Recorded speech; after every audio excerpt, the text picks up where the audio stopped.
दर्शकवृन्द दुर्गा प्रसाई आफै गाडी चलाएर अगाडि बढ्दै हुनुहुन्छ। निकै नै अप्रिय अवस्था देख्न सक्छौँ हामी।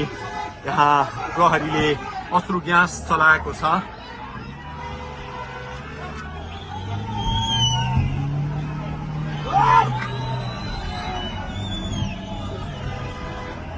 यो तीनकुनेको सडक हो, तीनकुने क्षेत्र हो। उहाँ आफै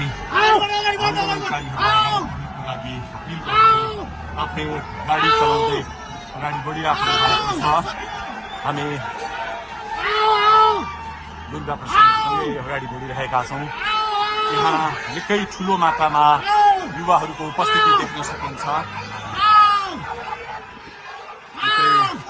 ठुलो मात्रामा युवाहरूको उपस्थिति, प्रहरीको बार तोडेर दुर्गा प्रसाई आफै अगाडि बढ्दै हुनुहुन्छ। प्रहरी घेरामा प्रहरीलाई गाडीले पेलेर दुर्गा प्रसाई अगाडि बढ्दै हुनुहुन्छ। हामी दुर्गा प्रसाईसँगै अगाडि बढ्दैछौँ। यहाँ कसैले रोक्न सक्ने अवस्था छैन। प्रहरीलाई दुर्गा प्रसाईले पेलेर अगाडि बढिराख्नु भएको छ।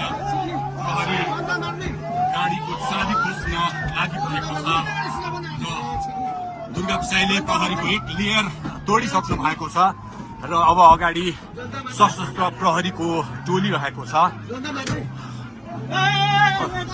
उहाँ अगाडि बढिराख्नु भएको छ। यो गाडीमाथि प्रहरीले अन्धाधुन्दा लाठीचार्ज गरिरहेको छ। तपाईँ देख्न सक्नुहुन्छ दुर्गा प्रसाईको गाडीलाई प्रहरीले रोकिराखेको अवस्था। उहाँले यो प्रहरीका सम्पूर्ण सुरक्षा घेरा तोडेर दुर्गा प्रसाई अगाडि बढ्नु भएको छ र यति बेला तीनकुनेको यो पुलबाट अगाडि बढिसकेको छ। यो दृश्य अगाडिपट्टि